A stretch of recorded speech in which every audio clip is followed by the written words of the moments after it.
friends! So today I will be doing a review of Urban Decay's Naked 2 palette. I'll be telling you all about this palette and what comes with it, and I'll be comparing and contrasting it to the original Naked palette. So if you're still undecided on the Naked 2 palette, or you're not sure if you need it or which Naked palette you need, keep on watching. This is what the Naked 2 palette looks like again. It says Naked 2 on the front in Urban Decay. The packaging's metal, so it's really substantial. It's going to hold up really well and it's going to travel really well. And it also snaps closed.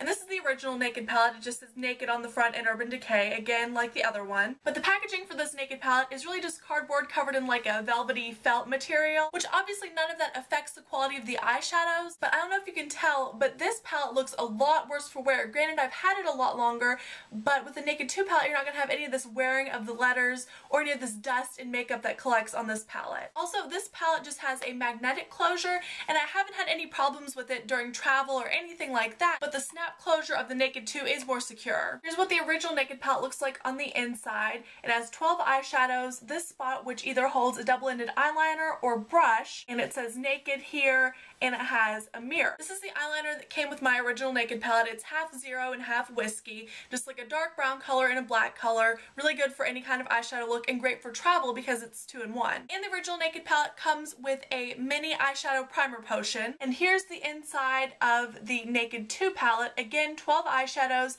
and a spot down here for the double-ended brush and a really large mirror. Again, the Naked 2 palette comes with this double-ended brush. It says Urban Decay Naked 2 on it. One end is just like a flat shader and the other one is a moderately fluffy blending brush. This palette also came with a Urban Decay lip gloss in the color Naked. I feel like a lip gloss is a really interesting choice of something to include with an eyeshadow palette, but it is kind of a nice change from the primer potion that they usually include with their palettes. Also, these two are exactly the same size. Here are the eyeshadows included in the original Naked palette. Most of them are shades of brown and a couple of them are kind of gray. This palette of course is great for work, great for every day. It's especially great if you like to do like a smoky eye, kind of like a daytime smoky eye with browns. All of the colors except for Buck and Naked have some sort of shimmer in them. And here are the eyeshadows in the Naked 2 palette. Again, lots of shades of brown, but a lot more lighter colors in this palette. And we have this great matte black over here, Blackout, as well as Verve and Pistol, which I'm pointing to here, which are lighter gray tone colors. However, the consistency and the texture of these eyeshadows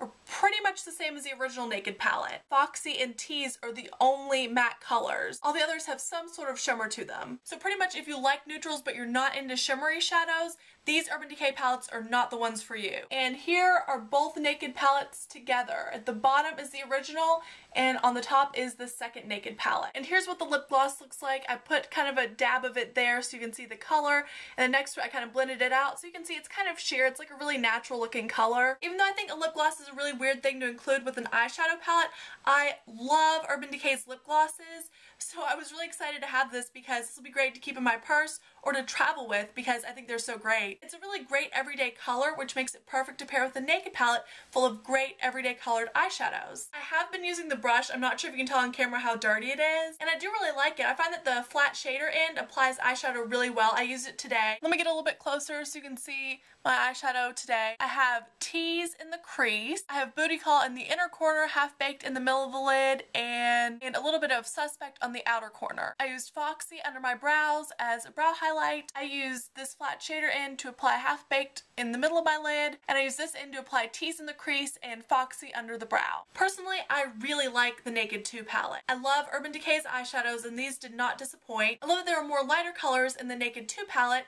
because the Naked one was kind of dark and I really only tend to gravitate towards like 4 of the lighter colors. So Naked 2 gives me a lot more to choose from, and now since I have both I can kind of mix and match. Like I said, I've also been using the brush and the lip gloss that came along with the eyeshadows and I've been really enjoying those as well. For me, the Naked 2 palette gives me more options for every day because it has more of the kind of colors that I wear every day. So basically, if you love neutral eyeshadows and like or don't mind shimmer, I definitely recommend the Naked palettes to you. I would say if you like the darker browns, go with the original Naked palette, and if you like the lighter neutral colors, go with the second one. Of course, I have both, and it really doesn't hurt to have both, but you don't need it. But if you like the eyeshadow quality of the first palette, then it's very much the same in the second. So again, I love both palettes. I recommend them both. It just comes down to your personal preference, whether you like the the darker colors better than the lighter colors, or if you'd rather have a lip gloss than a primer potion, or if you like the metal packaging better than the cardboard. Again, it's really up to you. You can make your choice however you would like. I really hope I covered everything, but if you still have a question, or if you have an opinion on the Naked palettes, or just a comment about anything, please leave comments below. I love to read your all's comments. Thank you all so much for watching. I hope you're all doing really well, and I will talk to y'all later. Bye.